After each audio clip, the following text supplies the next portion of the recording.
بسم اللہ الرحمن الرحیم ان اللہ و ملائکتہ یصلون علی النبی یا ایھا الذین آمنوا صلوا علیہ وسلموا تسلیما اللہم صل علی سیدنا و نبینا و شفیعنا و مولانا محمد وعلی آل محمد وبارک وسلم۔ محترم خواتین و حضرات، السلام علیکم۔ پیام صبح کے ساتھ ایک بار پھر حاضر میں ہوں آپ کا میزبان انیق احمد۔ خواتین و حضرات، طلاق کا موضوع مسلسل کئی دن سے جاری ہے اور ہم گفتگو کر رہے ہیں اور اپنے علماء سے سیکھنے کی کوشش کر رہے ہیں کہ طلاق کے معنی کیا ہیں، مفاہیم کیا ہیں، اور ان کو سیکھا جائے، سمجھا جائے۔ دو تین بڑی باتیں جو پچھلے پروگرامز میں آئیں وہ یہ کہ طلاق جائز کاموں میں اللہ تعالیٰ کے نزدیک سب سے ناپسندیدہ کام ہے۔ مولانا نجیب صاحب کا وہ فقرہ میں بار بار دہراؤں گا، کل بھی میں نے فقرہ یہ دہرایا کہ طلاق کا مطلب یہ ہوتا ہے کہ امت میں درار ڈال دی جائے۔ اللہ اکبر، کیا آپ نے جملہ عطا فرمایا۔ خواتین و حضرات، میاں اور بیوی کے درمیان رنجشیں یہ کون چاہتا ہے؟ یہ شیطان چاہتا ہے۔ اس پہ بھی گفتگو ہو چکی ہے، اس کو دہرا دیتے ہیں۔ بہت اہم بات کہ شیطان اپنے چیلوں کے ساتھ بیٹھتا ہے شام کو اور پوچھتا ہے تمہارے کام کیا کیا ہیں، اپنے کارنامے بیان کرو۔ بتاتے ہیں کارنامے اپنے، تو شیطان یہ کہتا ہے کہ صاحب کوئی کام نہیں کیا آپ نے، لیکن ایک چیلا اٹھتا ہے اور وہ یہ کہتا ہے کہ میں نے میاں اور بیوی کے درمیان جدائی ڈال دی۔ تو شیطان اسے اپنے پاس بلاتا ہے، گلے لگاتا ہے اور یہ کہتا ہے کہ دیکھو کام تو اس نے کیا ہے، اس نے میاں اور بیوی کے مابین جدائی ڈال دی۔ یہ شیطانی کام۔ طلاق کس قدر کریہ، کس قدر مکروہ فعل ہے۔ خواتین و حضرات، 3-4 پروگرام اس موضوع پہ ہو چکے ہیں، بہت ساری گفتگو ہو چکی ہے، میں اسے دہراؤں گا نہیں۔ لیکن کل جو باتیں آئیں سامنے، ہمیں مولانا الیاس گھمن صاحب نے اور محترم مفتی ارشاد صاحب نے جو تعلیم کیا وہ یہ کہ طلاق 3 طریقے ہیں۔ طلاق احسن وہ طریقہ کہ ہر طہر میں نہیں بلکہ ایک طلاق دی جائے ایک طہر میں، اور اس کے بعد وہی طلاق چل رہی ہے، بیوی گھر ہی میں رہے اور کوشش یہ کی جائے کہ مراجعت ہو جائے۔ اور بیوی کو مولانا الیاس گھمن صاحب نے یہ بھی ہمیں بتایا کہ بیوی کو چاہیے کہ وہ زیب و زینت کے ساتھ گھر میں رہے۔ یہ ہے طلاق احسن۔ دوسری طلاق حسن، ہر پاکیزگی میں ایک طلاق دی جائے۔ خواتین و حضرات، اور طلاق بدعی جو بہت ساری چیزیں آ گئی سامنے، یعنی ایک نشست کی 3 طلاقیں، اس پہ بھی کل بات ہوئی ہے کہ 3 طلاقیں ناپسندیدہ ہیں بلکہ گناہ ہیں، لیکن ہمارے علماء نے ہمیں بتایا کہ 3 طلاقیں ایک ساتھ ایک نشست میں اگر دے دی جائیں طلاقیں تو ہو جاتی ہیں، لیکن یہ ناپسندیدہ عمل ہے، یہ گناہ ہے اللہ تعالیٰ کے نزدیک۔ خواتین و حضرات، بہت ساری باتیں اور نکل کر آئی تھیں۔ عالم حیض میں ناپاکی کے حالت میں طلاق نہ دی جائے، لیکن اگر دی جائے گی ہو تو جائے گی لیکن پسندیدہ عمل نہیں ہوگا۔ پھر بہت ساری باتیں یہ نکل کر آئیں کہ کیا والدین اولاد کو یعنی بیٹے سے جبراً طلاق دلوا سکتے ہیں؟ اس پہ بھی بات ہوئی کہ نہیں، وہ نہیں دلوا سکتے، کہ ہاں لیکن اگر وہ خاندان کے نام کو بٹا لگا رہا ہے، شوہر اس جگہ شادی کر کے کہ جس سے خاندان میں اس نے شادی کی، جس لڑکی سے اس نے شادی کی، اگر وہ لڑکی اس کا معیار اتنا بلند نہیں ہے بلکہ اس کی وجہ سے خاندان کی ناک کٹ رہی ہے اور جو دینی احکام ہیں ان پر وہ عمل نہیں کرتی، تو والدین اسے مشورہ دے سکتے ہیں، یعنی بیٹے کو، کہ بیٹا اس خاندان سے، اس لڑکی سے تعلق کو ختم کر دیا جائے۔ یہ بتایا ہمیں مولانا الیاس گھمن صاحب نے اور مفتی ارشاد صاحب نے۔ خواتین و حضرات، نشے کی حالت میں طلاق، ہاں ہو جاتی ہے طلاق، یہ بھی جواب آیا۔ خواتین و حضرات، جبراً طلاق، کیا کسی کو، کسی شخص کو، کسی شوہر کو اس کے سر پر بندوق رکھ کر طلاق لی جائے تو جبراً طلاق ہو جاتی ہے؟ تو بتایا مولانا الیاس گھمن صاحب نے اور مفتی ارشاد صاحب نے کہ طلاق واقع ہو جاتی ہے۔ خواتین و حضرات، مذاق میں بھی ہو جاتی ہے، وغیرہ وغیرہ بہت ساری باتیں ہوئیں، لیکن سورہ بقرہ کی آیت نمبر 228 جس پر ہم روزانہ یہ سوچ رہے ہیں گفتگو کا آغاز ہو، لیکن آغاز نہیں ہو پا رہا، لیکن آج ہم بات کریں گے انشاءاللہ تعالی آیت نمبر 228 پر کہ اللہ تعالیٰ اس آیت میں کیا مخاطبت فرما رہا ہے. خواتین سے یہ فرما رہا ہے کہ ایسی حالت میں اگر طلاق ہو جائے، یعنی اگر طلاق واقع ہو جائے تو کیا کرو کہ 3 مہینے اپنے آپ کو روکے رکھو. کس چیز سے روکے رکھو؟ نکاح سے روکے رکھو. پھر عدت کے مسائل یہاں پر سامنے آئیں گے، یہ قروء کے مسائل آئیں گے. تو یہ 3 مہینے حالت ناپاکی کے یعنی حیض کے 3 مہینے، یا 3 مہینے یعنی پاکی کے 3 مہینے کے بعد جب عورت پاک ہو گئی تو کہاں یہ مدت ختم ہوگی. عدت کی حکمت کیا ہے یہ بھی ہم بات کریں گے. عدت کہاں گزارے گی مطلقہ. خواتین و حضرات، بہت سارے مسائل اس ذیل میں اٹھیں گے. پھر یہ جو آیت بیان کر رہی ہے کہ کیا بیان کر رہی ہے کہ مرد اور عورت دونوں کے حقوق یکساں ہیں، لیکن الرجال علیہن درجہ. تو یہ جو ہے للرجال علیہن درجہ، اس کے معنی کیا ہیں؟ کون سا درجہ بڑھایا گیا ہے مرد کے لیے؟ یہ کہ وہ 3 مہینے کے اندر کہیں اور شادی کر سکتا ہے، نکاح کر سکتا ہے، لیکن عورت نہیں کر سکتی. کیا اس کے معنی یہ ہیں؟ یہ بھی ہم جاننا چاہیں گے اپنے عہد کے جید علماء سے. خواتین و حضرات، اسلام آباد میں تشریف فرما ہے محترم مولانا محمد الیاس گھمن صاحب. مولانا السلام علیکم. وعلیکم السلام ورحمۃ اللہ وبرکاتہ. مولانا بڑا ممنون، بڑا شکر گزار. کل بھی آپ نے زحمت فرمائی تھی، کل بھی ہم نے آپ سے بہت سیکھا، اور انشاءاللہ آج بھی ہم آپ سے بہت سیکھیں گے. اور خواتین و حضرات، لاہور میں تشریف فرما ہیں محترمہ پروفیسر میمونہ مرتضی ملک صاحبہ. السلام علیکم. وعلیکم السلام ورحمۃ اللہ وبرکاتہ. محترمہ، میں بڑا شکر گزار ہوں آپ کا، بڑا ممنون. آپ تشریف لائیں، بہت کم وقت کے لیے پاکستان آپ آتی ہیں، لیکن آپ نے ہمیں وقت دیا، میں بڑا ممنون ہوں آپ کا. پروگرام کا آغاز کرتے ہیں اللہ تعالیٰ کے بابرکت نام سے. سورہ بقرہ آیت نمبر 228. اعوذ باللہ من الشیطان الرجیم، بسم اللہ الرحمن الرحیم.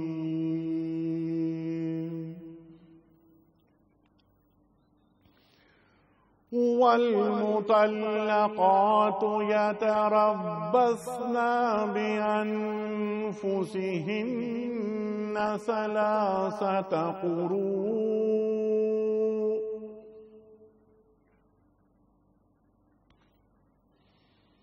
ولا يحل لهن أن يكتمن ما خلق الله في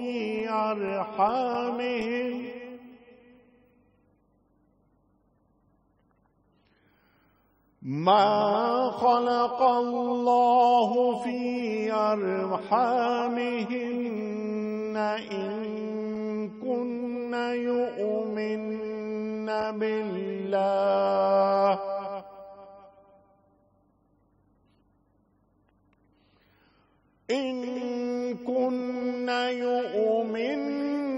بالله واليوم الآخر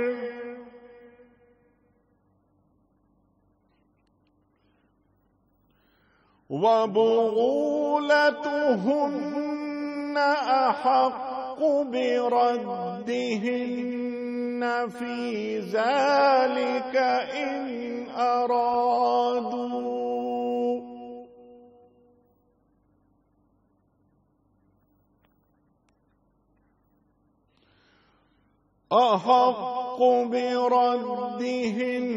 في ذلك إن أرادوا إصلاحا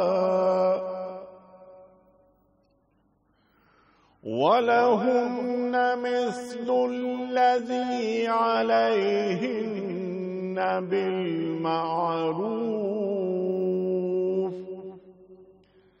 وللرجال عليهن درجة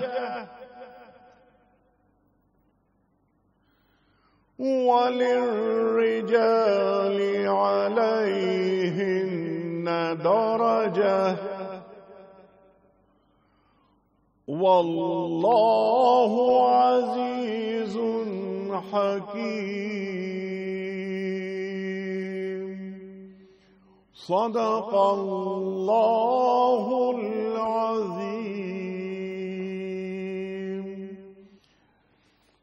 سورہ بقرہ آیت نمبر 228، اللہ تعالیٰ ارشاد فرما رہا ہے کہ جن لوگوں کو طلاق دی گئی ہو، جن عورتوں کو طلاق دی گئی ہو، وہ 3 مرتبہ ایام ماہواری آنے تک اپنے آپ کو روکے رکھیں، اور ان کے لیے یہ جائز نہیں ہے کہ اللہ نے ان کے رحم میں جو کچھ خلق فرمایا ہو اسے چھپائیں۔ انہیں ہرگز ایسا نہیں کرنا چاہیے اگر وہ اللہ اور روز آخر پر ایمان رکھتی ہیں۔ ان کے شوہر تعلقات درست کر لینے پر آمادہ ہوں تو وہ اس عدت کے دوران میں انہیں پھر اپنی زوجیت میں واپس لے لینے کے حقدار ہیں۔ عورتوں کے لیے بھی معروف طریقے پر ویسے ہی حقوق ہیں جیسے مردوں کے حقوق ان پر ہیں، البتہ مردوں کو ان پر ایک درجہ حاصل ہے، اور سب پر اللہ غالب اقتدار رکھنے والا اور حکیم اور دانا موجود ہے۔ صدق اللہ العظیم۔ خواتین و حضرات، اس سے پہلے کہ چلیں ہم مولانا کی جانب، کل کے پوچھے گئے سوال کا درست جواب، اور آج کا سوال، کل کا سوال یہ تھا کہ سرکار دو عالم صلی اللہ علیہ وآلہ وسلم کی مدینہ ہجرت کے بعد امیر المومنین حضرت علی مرتضیٰ کرم اللہ وجہہ مکہ مکرمہ میں کتنے دن ٹھہرے؟ درست جواب 3 دن۔ اور آج کا سوال نوٹ فرما لیجئے، سرکار دو عالم صلی اللہ علیہ وآلہ وسلم کے دادا کے زمانے میں کس ملک کے بادشاہ نے کعبے کو ڈھانے کی کوشش کی؟ 3 آپشنز، یمن، مصر یا مکہ۔ درست جواب روانہ فرمانے کے لیے ہمارے فون نمبرز 0092234300980 اور 981، ہمارا ای میل ایڈریس ps@dunyatv.tv، SMS کا نمبر 3031۔ خواتین و حضرات، پروگرام کا آغاز کرتے ہیں مولانا الیاس گھمن صاحب سے۔ مولانا، کل کی گفتگو آپ نے ارشاد فرمائی، عطا فرمائی، سبحان اللہ سبحان اللہ۔ اب اسی بات کو ہم آگے لے کے چلتے ہیں اور سورہ بقرہ کی آیت نمبر 228 سے آغاز کر رہے ہیں۔ خواتین کیا کریں جن کو طلاقیں دے دی گئی ہیں کہ وہ 3 ماہ تک اپنے آپ کو روکے رکھیں، یعنی 3 قروء تک۔ یہ قروء سے کیا مراد ہے اور کس چیز سے روکے رکھیں، اس کی وضاحت یہاں نہیں ہے۔ ارشاد۔ الحمدللہ وحدہ لا شریک لہ والصلاۃ والسلام علی من لا نبی بعد۔ اس آیت کریمہ میں عورت کو عدت گزارنے کی ترتیب فرمائی گئی، اور خامند اور بیوی کے درمیان حقوق کو بیان کرنے کے لیے قرآن کریم کی یہ آیت ایک اساس اور بنیاد کی حیثیت رکھتی ہے۔ یہاں جو ارشاد فرمایا والمطلقات، وہ خاتون جس کو طلاق دی گئی ہے، وہ خواتین جن کو طلاق ہوئی ہے، وہ کتنے عرصے تک کسی دوسرے شوہر سے نکاح نہیں کر سکتی اور ایام عدت گزاریں۔ اس کے لیے قرآن کریم میں یہاں لفظ قروء استعمال کیا جو قرءن کی جمع ہے۔ قرءن یہ مشترک لفظ ہے جو حیض اور طہر دونوں میں استعمال ہوتا ہے عربی زبان میں، لیکن دلائل کے ساتھ ائمہ اور فقہا نے، خصوصاً امام اعظم ابو حنیفہ رحمۃ اللہ علیہ نے اس بات کو ترجیح دی ہے، یہاں قرءن سے مراد طہر نہیں بلکہ قرءن سے مراد حیض ہے۔ اس کی وجہ یہ کیوں بات فرمائی؟ عورت نے کچھ عرصہ انتظار کرنی ہے، اور انتظار اس لیے کرائی جا رہی ہے کہ معاملہ بالکل کھل کر آ جائے کہ عورت امید کے ساتھ نہیں، بغیر حمل کے ساتھ ہے، اور اس کا اندازہ طہر سے نہیں ہوتا، اس کا اندازہ حیض سے ہوتا ہے۔ جب عورت کو حیض آ گیا، یہ اس بات کی دلیل ہے کہ عورت حمل کے ساتھ نہیں ہے، تو قرءن سے مراد حیض لیں گے تو یہ معنی سمجھ آئے گا، اگر مراد طہر لیں گے تو پھر یہ مسئلہ حل نہیں ہوگا۔ اور دوسری بات یہ سمجھیں والمطلقات، وہ خواتین جن کو طلاق دی گئی ہے وہ 3 حیض تک عدت پوری کریں۔ یہ کن خواتین کے بارے میں ہے؟ اس کے لیے مفسرین نے 3 شرطیں لگائی ہیں۔ نمبر 1، خاتون ایسی ہو کہ جس سے خامن ہم بستری کر چکا ہو، مل چکی ہو دونوں۔ نمبر 2، یہ عورت ایسی ہو جس کو حیض بھی آتا ہو۔ نمبر 3، یہ خاتون ایسی ہو جو آزاد ہو، باندھی نہ ہو۔ اس کی وجہ یہ ہے کہ ان کی عدت بالکل الگ ہے۔ اگر ایسی خاتون ہے کہ جس کو حیض نہیں آتا، مثلا کم سنی کی وجہ سے یا کسی بیماری کی وجہ سے یا بہت زیادہ لمبی عمر ہونے کی وجہ سے حیض نہیں آتا تو اس کا مسئلہ پھر یہ نہیں ہے، اس لیے اس کی عدت پھر 3 ماہ ہے، اس کی عدت 3 حیض نہیں ہے۔ نمبر 2، ایک ایسی خاتون کہ جس کے ساتھ نکاح ہوا لیکن خامد کی خلوت کی نوبت نہیں آئی، ایسی خاتون کا مسئلہ بھی پھر یہ نہیں ہوتا، اس نے بھی اسی انداز میں اپنی عدت کو پورا کرنا ہے اور اس کا تعلق طہر کے ساتھ، طلاق دیں، حیض کے ساتھ دیں، اس کے لیے مساوی ہوتا ہے۔ نمبر 2، اگر یہاں پر ایک بات میں وضاحت آپ سے یہ چاہنا چاہ رہا ہوں، آپ نے جو دوسری کنڈیشن بیان کی کہ ایک خاتون کا نکاح ہوا لیکن اس کی رخصتی نہیں ہوئی، وہ شوہر کے ساتھ نہیں گئی اور اس کو طلاق ہو جاتی ہے، تو کیا وہ بھی 3 مہینے اپنے آپ کو روکے رکھے گی؟ اس کی کوئی عدت نہیں ہے، کوئی جو ہی طلاق ہوئی اور فوراً عدت ختم ہو گئی وہ اسی وقت دوسرے کسی بھی شوہر سے نکاح کر سکتی ہے، یہ مسئلہ اس کے لیے نہیں ہے۔ یا نمبر 2، اگر عورت حمل کے ساتھ ہے تو اس کی عدت پھر وضع حمل ہے، جب ولادت ہو جائے اس کی عدت پوری ہوگی، 1 ماہ لگے، 2 ماہ لگے یا 9 ماہ لگے۔ نمبر 3، اگر عورت باندھی ہے، آزاد عورت نہیں ہے، تو اس کی عدت کے لیے یہی مسئلہ، اگر اس کو حیض آتا ہے تو اس کی عدت 2 حیض ہے، اور اگر حیض نہیں آتا تو اس کی عدت 1.5 ماہ ہے۔ میں نے اس لیے عرض کی وضاحت کی ہے، والمطلقات سے مراد یہاں تمام خواتین نہیں ہیں، بلکہ وہ خاتون ہے کہ جس کو طلاق ہو گئی اور اس کے بعد خلوت ہو گئی یا خامد کے ساتھ ہم بستری ہو گئی۔ نمبر 2، اس کو حیض بھی آتا ہو۔ نمبر 3، عورت آزاد بھی ہو، اس کا حکم یہ ہے کہ وہ 3 ماہ تک اپنے آپ کو روکے رکھے اور اس 3 ماہ میں کسی دوسرے آدمی سے وہ نکاح قطعا نہیں کر سکتی۔ تو اس سے مراد یہ مخصوص عورت ہے، مطلقاً خواتین نہیں ہیں۔ اور قرآن سے میں نے عرض کیا کہ اس سے مراد حیض ہے، اس سے مراد طہر نہیں ہے۔ جی ٹھیک ہے، تو یہ اس خاتون کا یہی سوال بالکل ٹھیک ہے، یہ آپ نے بالکل وضاحت بیان فرما دی۔ ایک کم عمر ہے، اس کو حیض آتا ہی نہیں تو اس پر اپلائی نہیں ہوگا۔ ایک ضعیفہ ہیں اور ان کو یہ جو پیریڈز ہیں ان کے وہ آنے بند ہو گئے تو وہاں بھی اپلائی نہیں کرتا، یہ مولانا نے بیان فرما دیا۔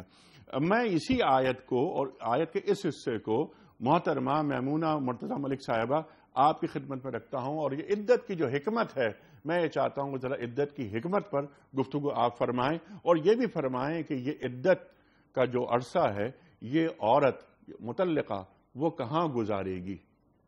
بسم اللہ الرحمن الرحیم۔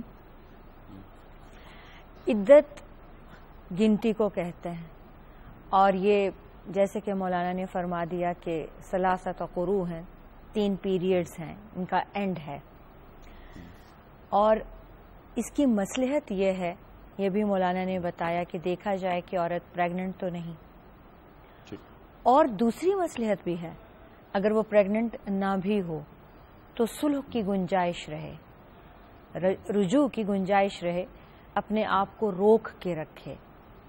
پھر یہ کہ وہ شوہر ہی کے گھر میں رہے تاکہ وہ دونوں ایک دوسرے کو دیکھ بھی سکیں، ایک دوسرے کی کمی بھی محسوس کریں، کیونکہ ظاہر ہے اگر گھر میں ہیں لیکن ایک دوسرے کے قریب نہیں جا رہے ہیں، ایک دوسرے سے خفا بھی ہیں، لیکن ایک گھر میں رکھنے کا اس لیے یہ مصلحت ہے کہ اسے احساس ہو، اسے دیکھتا بھی رہے، اسے احساس بھی ہو کہ وہ کیا لوز کرنے جا رہا ہے، اور خاتون کو بھی یہ احساس ہو کہ کچھ دنوں کے بعد، کچھ مہینوں کے بعد ہم جدا ہو جانے والے ہیں۔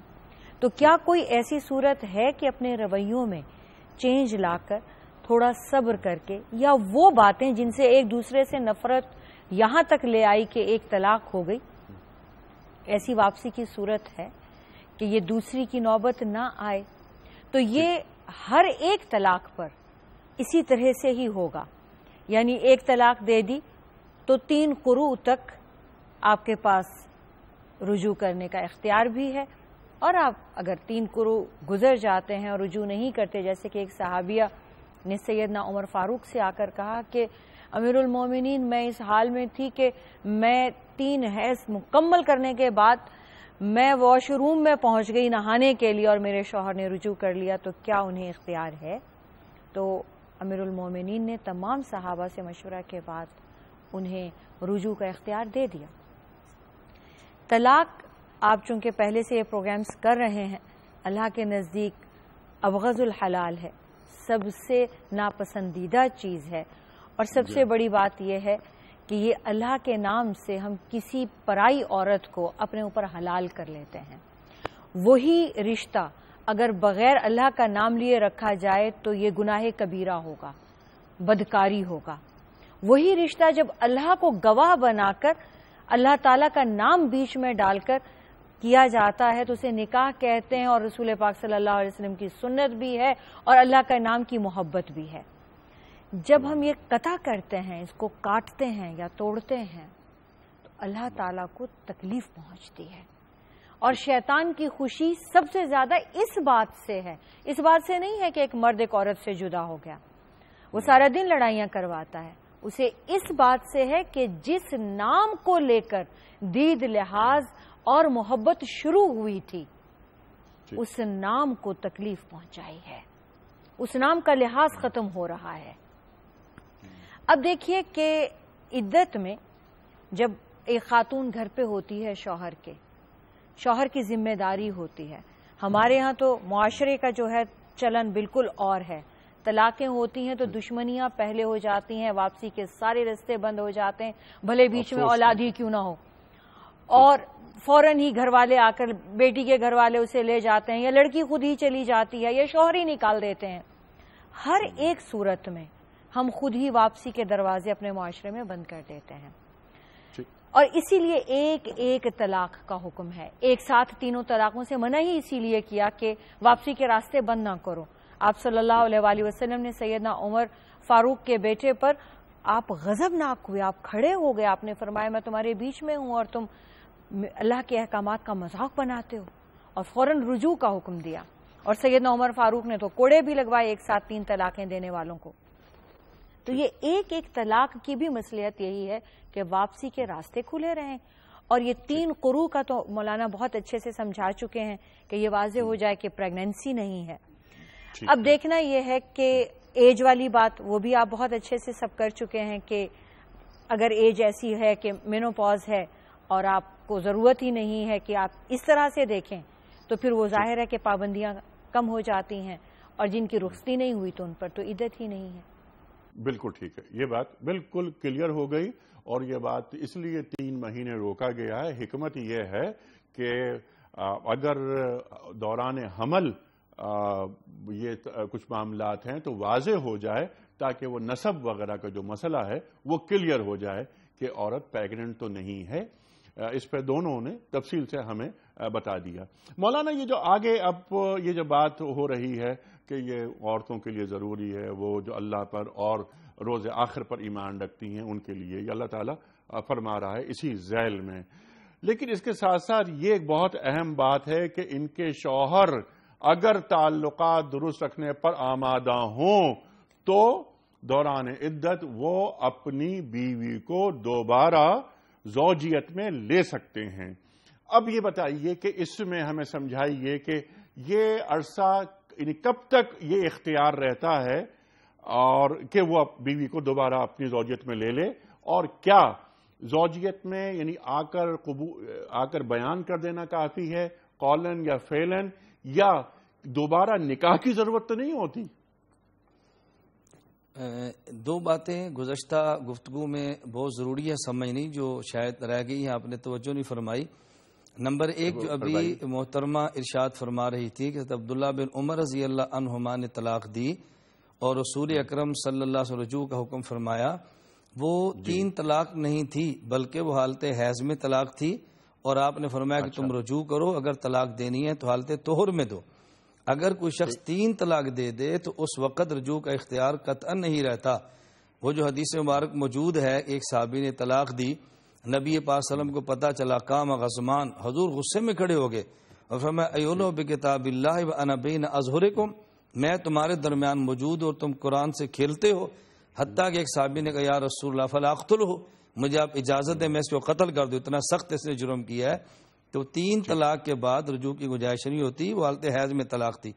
دوسری بات جو اس کی وضاحت بہت ضروری ہے کہ عورت نے طلاق تو کے بعد عدت گزارنی ہے خامد کے گھر میں، لیکن بس اوقات ایسی صورتیں ہوتی ہیں کہ خامد کے گھر میں عورت عدت نہیں گزار سکتی، پھر اس کو اور جگہ پر بھی عدت گزارنے کی گنجائش اور اجازت موجود ہے۔ یہ بات بہت ضروری ہے سمجھنا. مثلا بالکل ٹھیک ہے، اگر خامد کا لیکن افضل نہیں میں عرض کر رہا ہوں یہ میں وضاحت اس لیے کر رہا ہوں کہ عورت کے لیے خامد کے گھر عدت گزارنا چاہیے. اگر خامد کا رویہ ظالمانہ ہے اور اس ظلم کی وجہ سے عورت نے مثلا خلا لیا ہے، عدت گزار رہی ہے، اور اس کو یہ ڈر ہے میں اس کے گھر عدت گزاروں گی تو مجھ پر حملہ کرے گا، میری عزت مجروح کرے گا، یا اس کو خدشہ ہے تو کسی اور جگہ عدت گزار سکتی ہے. اسی طرح خاتون کو جو مرد نے طلاق دی ہے وہ کسی خاتون کی ایسی حرکت کی وجہ سے دی ہے کہ اس کو دیکھنا گوارا نہیں کر رہا. اب اس گھر میں اگر عدت گزارے تو اندیشہ ہے ان کے درمیان کو ایک نیا فساد کھڑا ہونے کا. اب اس کو حق حاصل ہے اور اجازت ہے اپنے والدین کے ہاں یا مناسب جگہ پہ جاتا وہ عدت گزارے. اس کی وضاحت میں نے اس لیے عرض کی ہے کہ بہت سی ہماری خواتین کو ایسا مسئلہ پیش آتا ہے، وہ بیچاری پھر بہت مجبور ہو جاتی ہے. مجھے انگلینڈ سے خاتون نے فون کیا، جی میرے خامن نے طلاق دی ہے، وہ شراب کا دی ہے، میں رہنا نہیں چاہتا اس گھر میں عدت گزارتی ہوں، تو شراب کی حالت میں میرے اوپر کوئی زیادتی کا اندیشہ تھا، اب میرے لیے کیا حکم ہے. ابھی جو آپ نے بات فرمائی اس میں بطور خاص بات یہ ہے کہ اللہ رب العزت نے فرمایا کہ عورتیں اگر اللہ اور آخرت کے دن پر ایمان رکھتی ہیں تو یہ بات چھپائے مت، اظہار کریں. اس کی وجہ ایک ہوتے ہیں ضابطے اور ایک ہوتے ہیں رابطے. نظام دنیا میں چلتا ہے دو چیزوں سے، نمبر ایک حکومتی ضابطے بھی سمجھیں، نمبر ایک خدائی رابطے بھی سمجھیں. اب عورت امید کے ساتھ ہے یا نہیں، آپ اس کو ضابطے سے معلوم نہیں کر سکتے عام حالات میں. یہ اگر عورت کا خدا سے ڈر ہے، خدا سے رابطہ تبھی بتائے گی. اس لیے اللہ رب العزت فرماتے ہیں کہ ایسی عورت جس کو مرنا ہے، قیامت کے دن پہ یقین ہے، اللہ کے سامنے اس کو پیش ہونے کا پورا یقین ہے، تو پھر یہ اپنی بات کو چھپائے مت بلکہ اظہار کرے کہ میں امید کے ساتھ ہوں یا امید کے ساتھ نہیں ہوں. کیوں؟ اگر خاتون نے نہ بتایا اور خامن نے طلاق دی ہے اور ہم بستری کر چکا ہے، عورت امید کے ساتھ ہے، اب 3 حیض گزر گئے، عورت دوسرے نکاح میں چلی گئی. اب کتنا بڑا یہ جرم ہے اگر عورت کا اب نکاح نہیں ہو سکتا تو اسے نکاح کر لیا. اب 3 ماہ یہ گزرے، آئندہ 6 ماہ گزرے تو 6 ماہ کے اندر امید ولادت تو ہو سکتی ہے. اب عام آدمی سمجھے گا کہ یہ دوسرے شوہر کا بچہ ہے، حالانکہ وہ پہلے شوہر کا بچہ ہے، اور اتنا بڑا جرم اب آئندہ اس کا نکاح بھی نہیں ہو رہا، بغیر نکاح میں وقت گزار رہی ہے اور پہلے شوہر کا بچہ منسوب دوسری طرف ہو رہا ہے.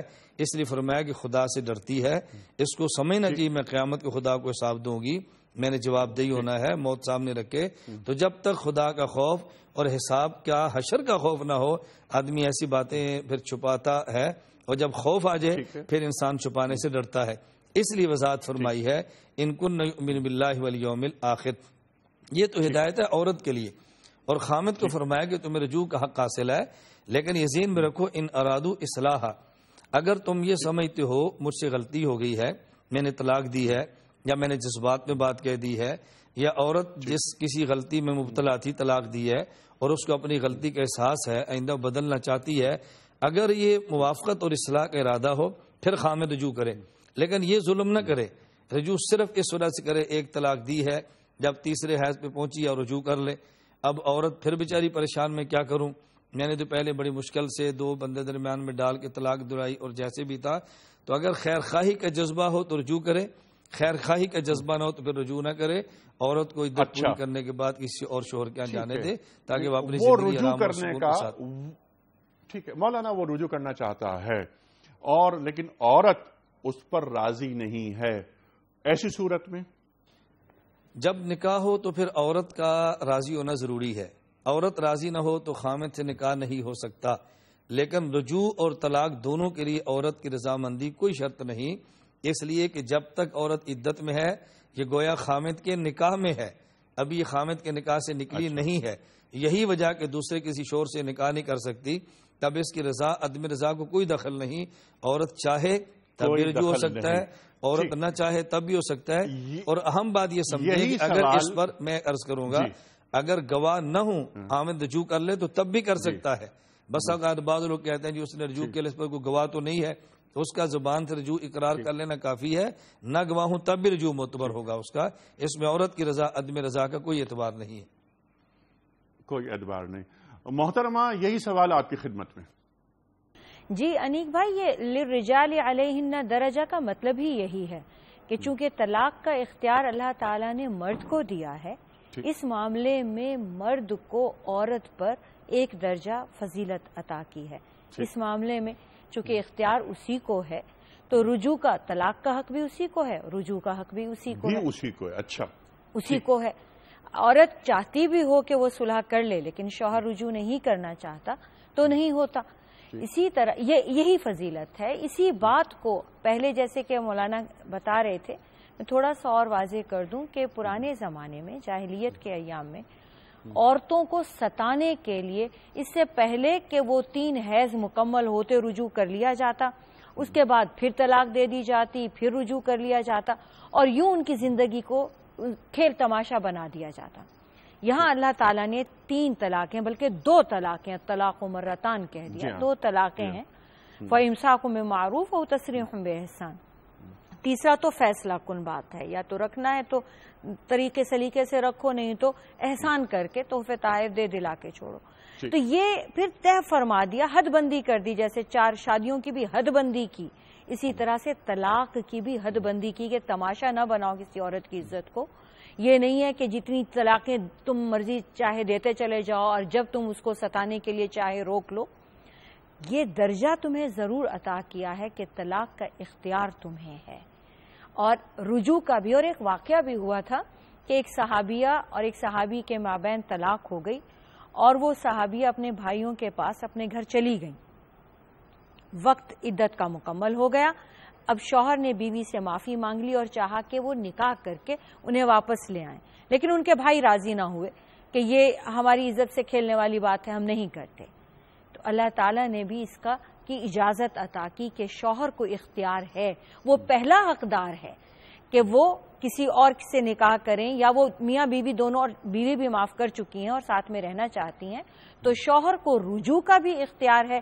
اور جب عدت مکمل ہو جائے، یعنی ایک طلاق ہو گئی اور اس کی عدت بھی مکمل ہو گئی، گزر گئی، رجوع نہیں ہوا، اب پھر بھی وہ صلح کرنا چاہتے ہیں تو وہ دوبارہ نکاح کر لیں گے اور لوٹ آئیں گے، وہ پھر میاں بیوی بن جائیں گے.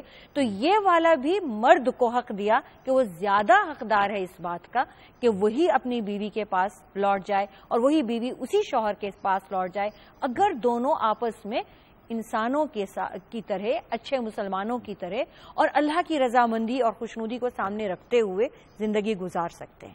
ٹھیک ہے. مولانا یہ فرمائیے کہ یہ باتیں تو بالکل کلیئر ہو گئی اور آپ دونوں نے ہمیں بتا دیا کہ وہ دوبارہ لوٹ سکتا ہے اگر شوہر یہ چاہتا ہے. شوہر جب لوٹتا ہے، مراجعت کرتا ہے، رجوع کرتا ہے، بیوی کے پاس جاتا ہے، اس میں کوئی کسی مدت کی قید تو نہیں ہے؟ مدت ہی کا نام تو عدت ہے کہ اس عدت کے دوران اگر رجوع کرے تو کر سکتا ہے. اور سوال واضح کر دیتا ہوں کہ وہ رجوع کر رہا ہے یعنی تیسرے حیض سے ذرا قبل، تو کیا اسے رجوع مراجعت کر لیا کافی ہے یا اسے نکاح بھی پڑھانا پڑے گا دوبارہ؟ نہیں، اگر تو ایک طلاق صریح ہے طلاق کے لفظ سے، یا 2 طلاق ہیں اور طلاق کے لفظ سے، جسے طلاق صریح کہتے ہیں، انت طالقن، تجھے طلاق ہے، ان لفظوں سے ہو تو پھر تو ایک طلاق ہو یا 2 طلاقیں ہوں. تیسرا حیض ختم ہونے سے پہلے رجوع کرنا چاہے تو قول سے بھی کر سکتا ہے اور اپنے فعل سے بھی کر سکتا ہے. لیکن طلاق ایسے اگر دی ہے جو طلاق کے لفظ نہیں ہے تو میری طرف سے فارغ ہے، اور نیت طلاق کی ہے تو یہ طلاق بائنہ ہے. اب یہ عدت کے دوران رجوع نہیں کرے گا، عدت کے ختم ہونے کے بعد نکاح ہی کے ساتھ رجوع کرے گا. تو طلاق رجعی ہو تو اس کی صورت الگ ہے، طلاق بائنہ اس کی صورت الگ ہے، اور طلاق مغلظہ میں تو رجوع کی صورت ہی ختم ہو جاتی ہے. نہیں ہے. بالکل ٹھیک ہے، یہ بات بالکل واضح ہو گئی. اچھا، اب یہ یہاں پر جو بہت اہم بات آ رہی ہے کہ مثل الذی علیہن بالمعروف، جو عورتوں کے حقوق ہیں وہی مردوں کے حقوق ہیں، دونوں کے حقوق برابر ہیں. اس پر ذرا میں چاہتا ہوں کہ پہلے مولانا بات کریں، اس کے بعد محترمہ میمونہ مرتضی ملک صاحبہ. مولانا آپ فرمائیے کہ جو 4 لفظ رکھ دیے گئے ہیں کہ کتنے اہم لفظ ہیں یہ، ارشاد. اس میں ایک بات تو بڑی اہم یہ ہے کہ اللہ رب العزت نے اس آیت میں بات سمجھائی، خواتین کے حقوق مردوں پر ہیں، مردوں کے حقوق خواتین پر ہیں. لیکن جب حقوق کو ذکر فرمایا تو لہن کہہ کے پہلے عورت کا حق بیان کیا ہے اور علیہن کہہ کے مرد کا حق بعد میں بیان کیا ہے، کیونکہ مرد میں طاقت ہے، طاقت کی بنیاد پہ اپنا حق لے سکتا ہے. عورت صنف نازک ہے، طاقت کی بنیاد پہ حق نہیں لے سکتی. تو اللہ رب العزت نے قرآن کریم میں پہلے عورت کے حق کا ذکر فرمایا اور بعد میں مرد کے حق کا ذکر فرمایا، تاکہ مردوں کو چاہیے کہ عورت کے حقوق کا بہت زیادہ خیال کریں۔ اور حقوق کس حد تک ہیں ہم اس کو حد بندی میں نہیں لا سکتے۔ میں صرف ایک دو بات عرض کرتا ہوں کہ ہمارے مفسرین نے کس قدر بیان فرمایا۔ ایک حدیث مبارک میں رسول اللہ صلی اللہ علیہ وسلم نے فرمایا کہ مردوں کے حق عورتوں پر ہیں، عورتوں کے حق مردوں پر ہیں۔ مردوں کا حق کیا ہے کہ عورت لا یوطئن علی فرشکم من تکرہون، جس کو تم پسند نہیں کرتے اس کو تمہارے بستر پر بیٹھنے نہ دے۔ ولا یأذن فی بیوتکم من تکرہون، جس کو تم پسند نہیں کرتے تمہارے گھر میں آنے نہ دے۔ اور عورت کا کیا ہے ان تحسنوا الیہن فی کسوتہن وطعامہن، کھانا بھی ان کو اچھا دو، کپڑا بھی ان کو اچھا دو، یہ عورت کا حق ہے۔ صرف یہ نہیں فرمایا کہ اس کو کپڑا دو بلکہ اچھا کپڑا دو، یہ نہیں فرمایا کھانا دو بلکہ اچھا کھانا دو۔ اور اس پہ بالمعروف نے اتنی وضاحت بات کی ہے، شریعت نے بالشرع نہیں فرمایا کہ صرف شریعت کے لحاظ پر ہو۔ معروف میں دو چیزیں ہوتی ہیں، نمبر ایک شریعت بھی ہو اور نمبر دو ہمارا ماحول بھی ہو۔ آپ عورت کو کپڑا بھی دیں لیکن یہ دیکھیں وہ کس سوسائٹی میں رہتی ہے، اس سوسائٹی کے مطابق اس کا حق ہے کہ آپ اس کو کپڑا دیں۔ ہاں اگر غربت ہے نہیں دے سکتے الگ بات ہے، وسعت ہو تو اس کی سوسائٹی کا خیال رکھتے ہوئے مکان دینا، اس کی سوسائٹی کے مطابق اس کو لباس دینا، سوسائٹی کے مطابق اس کا کھانا، یہ اس عورت کا حق ہے۔ اور یہ جو لفظ مثل، اچھا ایک درمیان میں آپ حق پہ اندازہ فرمائیں، حضرت عبداللہ بن عباس رضی اللہ عنہما نے اتنی قیمتی بات فرمائی، فرمانے لگے انی لاحب ان تتزین المرأة لی واتزین للمرأة، فرمانے لگے کہ جس طرح میرا دل کرتا ہے کہ عورت میرے لیے زینت اختیار کرے تو مجھے بھی چاہیے کہ میں بھی اس عمر کو باؤں اپنی بیوی کے لیے۔ جس طرح اچھی حالت میں مجھے وہ اچھی لگتی ہے تو میں اچھی حالت میں اسے بھی اچھا لگتا ہوں۔ ہمارے عموماً شور کی خواہش ہوتی ہے عورت زینت اختیار کرے اور اپنے بارے میں وہ نہیں سوچتا کہ میرے اچھے لباس سے، اچھی شکل و صورت سے اور ایسے عورت کتنی خوش ہوگی۔ اگر ہماری خواہش ہے عورت گھر میں شوہر کے لیے خوشبو استعمال کرے تو مرد کو بھی چاہیے خوشبو استعمال کرے۔ اگر سگریٹ کی عادت ہے اللہ محفوظ رکھے، پھر اس میں ٹوتھ پیسٹ کرنا، مسواک کرنا اور کوئی ایسی چیز استعمال کرنا جس سے آپ کے منہ سے خوشبو آئے، یہ عورت کا حق ہے۔ اور اس سے اگلی بات آپ حیران ہوگے، علامہ مالوسی رحمۃ اللہ علیہ نے تفسیر روح المعانی میں یہاں تک لکھا ہے جعلوا ما یجب عدم الاجلا اذا جامع حتی تقضی حاجتها، جب شوہر اور بیوی آپس میں ملیں، اگر شوہر کی حاجت جلدی پوری ہو جائے تاخیر کرے تاکہ عورت کی حاجت بھی پوری ہو۔ اس حد تک مفسرین نے خیال فرمایا ہے خاتون کا، چونکہ بہت ساری باتیں ایسی ہیں کہ عورت شرم حیا کی وجہ سے بول نہیں پاتی، اپنے حقوق اس کے پورے نہیں ہوتے اور اس کو ایک اندر ایک ایسی احساس ہوتا ہے چیز کا کہ وہ اس کے بعد گناہ کی طرف مائل ہوتی ہے۔ تو اللہ پاک نے یہ بات فرمائی کہ پہلے عورتوں کے حقوق کا ذکر فرمایا پھر مردوں کے حقوق کا۔ اور یہ جو لفظ مثل فرمایا، عام بندہ سمجھتا ہے کہ مرد اور عورت کے حق یکساں ہیں، مثل سے مراد یکساں نہیں ہے۔ حکیم الامت مولانا اشرف علی تھانوی رحمہ اللہ بیان القرآن میں لکھا ہے یا مثل سے مراد وجوب ہے، یعنی واجب ہونے میں ایک جیسے ہیں۔ جس طرح مرد کے حقوق عورت پر لازم ہیں، عورت کے حقوق مرد پر لازم ہیں، باقی حقوق یکسانی ہیں۔ وَلِلرِّجَالِ عَلَيْهِنَّ درجہ بتا رہا ہے کہ کچھ مرد کو فوقیت ہے جو خاتون کو نہیں ہے۔ اور ایک چوتھی بڑی اہم بات، ایک ہوتے ہیں فرائض اور ایک ہے حقوق۔ عجیب بات یہ قرآن کریم نے یہاں پر حقوق کی بات نہیں فرمائی بلکہ فرائض پر توجہ دلائی ہے۔ جو عورت کا حق ہے وہ مرد کا فرض ہے اور جو مرد کا حق ہے وہ عورت کا فرض ہے۔ اگر مرد اپنا فرض سمجھ کے عورت کو اچھا مکان دے، عورت کو اچھے رہائش کا کپڑا دے، اچھا کھانا دے، عورت کا خیال کرے تو عورت حکم کا مطالبہ ہی نہیں کرے گی۔ اور اگر عورت اپنا فرض سمجھ کے مرد کی خدمت کرے، اس کے لیے جس حد تک ہو سکتا ہے آسائش کا انتظام کرے، مرد حق کا مطالبہ ہی نہیں کرے گا۔ تو شریعت زیادہ توجہ اس پہ دیتی ہے کہ حقوق کے مطالبے نہ ہوں بلکہ فرائض کی ادائیگی ہو۔ جب ہم فرض کی ادائیگی کریں گے حق خود بخود ادا ہونا شروع ہو جائے گا۔ تو مرد کے حقوق عورت کے فرائض ہیں، عورت کے حقوق مرد کے فرائض ہیں۔ ہم اپنے فرائض کو سمجھ لیں گے تو پھر انشاءاللہ حقوق کی ادائیگی کی جنگ اور بحث ہی ختم ہو جائے گی۔ اللہ ہمیں اپنے فرائض ادا کرنے کی توفیق عطا فرمائے۔ سبحان اللہ سبحان اللہ۔ مرد کے جو حقوق ہیں عورت پر فرائض، عورت کے حقوق مرد پر فرائض، یہ بیان فرما دیا قرآن کریم نے۔ اور کس ذیل میں، کس کانٹیکس میں بات ہو رہی ہے؟ اسی کانٹیکس میں محترمہ میں سوال یہ رکھوں گا کہ للرجال علیہن درجہ، اس ذیل میں اس ٹکڑے کا کیا معنی اور کیا مفہوم ہے؟ کیا صرف یہی کہ رجوع کا حق شوہر کے پاس ہے یا وہ عدت یعنی جو عورت پر ہے مرد پہ تو نہیں ہے، مرد فوراً نکاح کر سکتا ہے دوسرا؟ ارشاد۔ جی ہاں، جیسے کہ ہمارے معاشرے نے طے کیا ہوا ہے بہت کچھ ایسا نہیں ہے۔ فرائض جو ہیں وہ مردوں پر بہت زیادہ ہیں اور حقوق عورتوں کے بہت زیادہ ہیں، لیکن وہ فرائض کی ادائیگی جو مرد کر رہا ہے اس کا آٹومیٹک رزلٹ یہ ہے اور اس کا حق یہ بنتا ہے کہ اس کو احترام دیا جائے، اس کی عزت کی جائے۔ یہ حق ہے سب سے زیادہ۔ یہ عورت کو فرض ہے کہ وہ اپنے شوہر کا احترام کرے، اس کی عزت کرے۔ ابھی مولانا نے لفظ خدمت کہا تھا اور میجورٹی یہی سمجھتی ہے۔ خدمت عورت کا فرض نہیں ہے، خدمت مرد کا حق نہیں ہے۔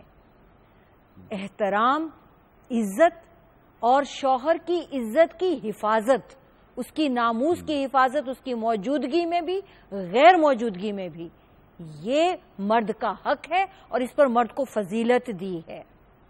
مرد پر تو بہت سارے فرائض کر دیے، جھگڑا تو یہی ہوتا ہے کہ ہم سب کو اپنے اپنے حقوق پتہ ہوتے ہیں، اور فرائض جو ہیں وہ صرف معاشرہ لڑکوں کو، مائیں بھی بیٹوں کو سکھاتی ہیں، اور بیٹیوں کو ہم جان بوجھ کر اس سے کنارہ کشی اختیار کرواتے ہیں کہ بھائی اس چکر میں مت پڑنا، اگر تمہیں تمہاری حقوق پتہ چل گئے تو پھر بڑی مشکل ہو جائے گی۔ تو بات یہ ہے کہ اللہ تعالیٰ نے سیدھا سیدھا صاف اس کو قوی بنایا ہے، اس کا جسہ ایسا بنایا ہے، وہ مزدوری بھی کرتا ہے، وہ دن رات وہ جیسے تیسے کر کے آپ کا خرچہ پورا کرتا ہے، اچھا پہناتا ہے، اچھا کھلاتا ہے، آپ کی عزت کی حفاظت کرتا ہے، آپ کو اچھا رکھتا ہے، آپ کے لاڈ پیار بھی اٹھاتا ہے، دیکھتا ہے۔ اب اس کا یہ حق ہے کہ آپ اس کا سکون بنیں، کیونکہ عورت کو اللہ تعالیٰ نے مودت، سکون اور رحمت بنایا ہے، اور اسی میں اس عورت کی نجات بھی ہے، اسی میں اس عورت کو جنت بھی ہے، اور یہی درجہ مرد کا زیادہ ہے کہ وہ یہاں آ کر، جیسے کہ اللہ تعالیٰ کے حبیب نے فرمایا کہ ایک مرد پر سب سے زیادہ حق اس کی ماں کا ہے، اور ایک عورت پر سب سے زیادہ حق اس کے شوہر کا ہے، اور یہ سب سے زیادہ حق جو اس کو شوہر کا دیا ہے، یہ جو رجال علیہن درجہ کا مطلب یہ نہیں ہے کہ ہر مرد ہر عورت سے بہتر ہے، یہ صرف میاں بیوی کے معاملے میں یہاں پر آ کر خاندان کو چلانے کے لیے کہ ایک سربراہ ہو اور دوسرا اس کی حاکمیت میں، اس کی بات ماننے میں آ جائیں، ایک باس ہو تو سب دوسرا ماتحت ہو، تو گھر کا ماحول اور بچوں کا بالکل ٹھیک رہے گا۔ اس کے لیے ان کو درجہ دیا کہ ان کو احترام اور عزت زیادہ دی جائے۔ بالکل، سبحان اللہ سبحان اللہ۔ اور اسی آیت کے ذیل میں للرجال علیہن درجہ کی بات آپ نے وضاحت سے بیان فرما دی۔ مولانا لاسٹ منٹ ہے، یہ آیت ختم ہو رہی ہے واللہ عزیز حکیم پر۔ یہاں اللہ تعالیٰ کے دو صفاتی نام رکھے گئے ہیں، عزیز اور حکیم۔ قرآن کریم کا ایک ایک لفظ حکمت سے بھرپور ہے۔ عزیز اور حکیم، اس پہ ڈال دے روشنی آخر میں۔ ارشاد۔ علامہ علوسی رحمہ اللہ تفسیر روح المعانی میں فرماتے ہیں عزیز غالب لا یوجز الانتقام ممن خالف الاحکام۔ اللہ غالب ہیں، جس کو سزا دینا چاہے دے سکتے ہیں، گرفت فرمانا چاہے گرفت کر سکتے ہیں، لیکن حکیم عالم بواقب الامور والمصالح التي شرع اللہ شرع لها۔ اللہ تعالی حاکم بھی ہیں، اللہ حکیم بھی ہیں، سزا دے سکتے ہیں، فوراً کیوں نہیں دیتے، اس کی حکمتیں وہی جانتے ہیں۔ اللہ رب العزت نے بتا دیا میں عام حاکم کی طرح حاکم نہیں ہوں، بلکہ حاکم بھی ہوں، حکیم بھی ہوں۔ جب بھی میں تمہیں کوئی حکم دیتا ہوں اس میں تمہارا نفع ہوتا ہے، اور اگر تمہارے جرم کے باوجود تمہیں ڈھیل دیتا ہوں اس کی وجہ میری حکمتیں ہیں۔ اس کا معنی یہ نہیں میں مواخذہ کر نہیں سکتا، اللہ حاکم بھی حکیم بھی ہے۔ آپ کا بہت شکریہ۔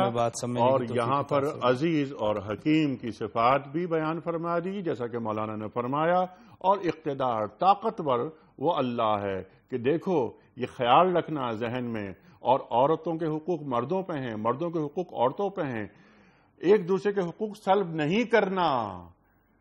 اور اللہ تعالی حکیم بھی ہے، مصلحت تلاش مت کرنا، تلکا حدود اللہ، یہ اللہ تعالیٰ کی حدود ہیں۔